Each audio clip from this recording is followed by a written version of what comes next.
Your brain was never designed for this level of stimulation, and that is where the problem begins at a biological level. Every single time you give in to this habit, your brain releases a flood of dopamine so powerful that almost nothing in real life can compete with it anymore. You start to lose interest in conversations, in goals, in relationships, and in the version of yourself that you were supposed to become. And the worst part is that most people have absolutely no idea this is even happening to them until it is already too late. Today, we are going to expose exactly what this habit is doing to your brain, your emotions, your confidence, and your future, pattern by pattern, layer by layer. And by the time you reach the last point in this video, you will understand something about your own mind that most people will go their entire lives without ever realizing. Stay with me, because what comes at the end of this video is the most important psychological truth you will hear all year. Psychological pattern number 1. The dopamine hijack that rewires your entire brain. Your brain has a reward system that was built over millions of years to keep you alive and motivated, and it was designed to release dopamine in small, meaningful doses when you accomplish something real. When you eat food after being hungry, your brain gives you a small reward, and that feeling pushes you to survive. When you build something, achieve something, or connect deeply with another human being, your brain rewards that effort with a controlled release of dopamine. But when you engage in compulsive self-stimulation, your brain is flooded with a level of dopamine that is completely artificial and completely disproportionate to any real-world achievement. Neuroscience researchers have found that this kind of super stimulus can trigger dopamine spikes that rival the intensity of hard drug use, and your brain cannot tell the difference between the two at a biological level. What happens next is the dangerous part. Your brain, in order to protect itself from this overwhelming flood, begins to reduce the number of dopamine receptors it produces. This process is called downregulation, and it means that over time, you literally become less capable of feeling pleasure from normal life experiences. The coffee you used to love starts tasting flat, the goals you used to chase start feeling pointless, and the joy that used to come from simple things quietly disappears. This is not a moral failure. This is a measurable, documented biological process happening inside your brain without your permission. Psychological pattern number 2. The confidence erosion you cannot see in the mirror. There is a psychological phenomenon that happens slowly and silently inside men and women who develop this compulsive habit, and it is the quiet destruction of self-respect.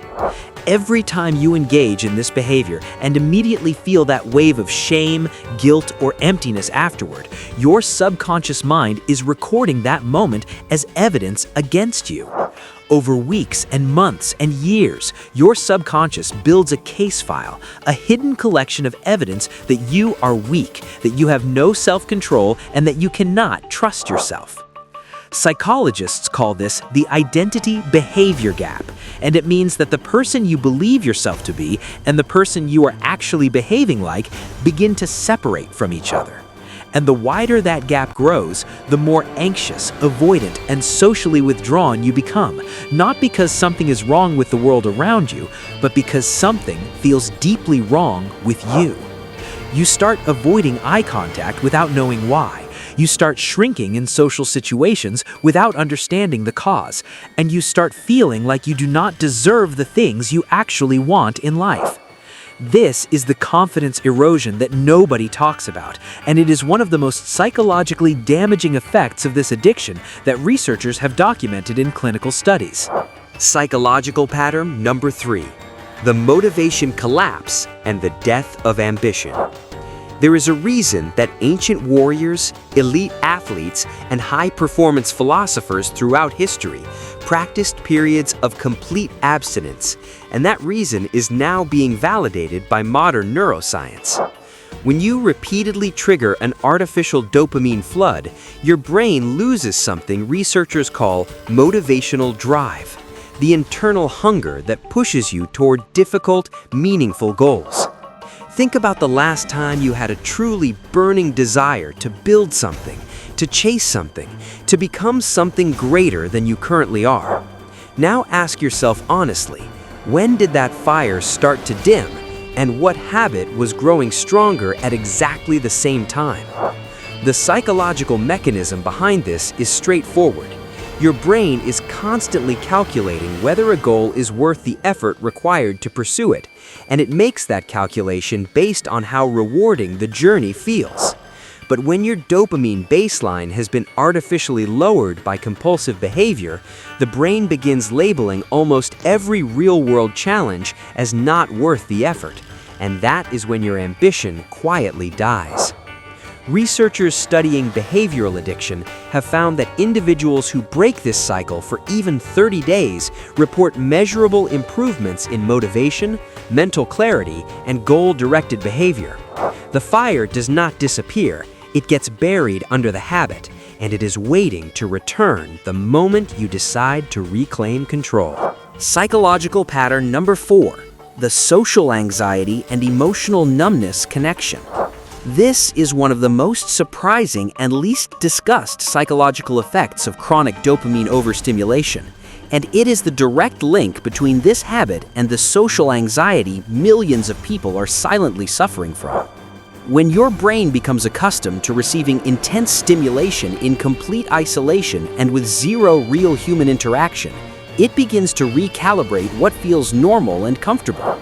Real human connection, with all of its unpredictability, vulnerability, and emotional complexity, starts to feel overwhelming, exhausting, and even threatening compared to the controlled, frictionless stimulation your brain has been trained to expect. The result is a form of emotional desensitization, where real relationships begin to feel like too much work, real conversations begin to feel draining, and real intimacy begins to feel impossible. Psychologists studying compulsive behavior patterns have noted a consistent pattern of social withdrawal, increasing preference for solitary activities, and growing emotional numbness in individuals with this type of addiction. You are not becoming introverted, you are becoming isolated, and there is a profound psychological difference between those two things. One is a healthy personality trait, and the other is a symptom of a brain that is slowly losing its ability to connect.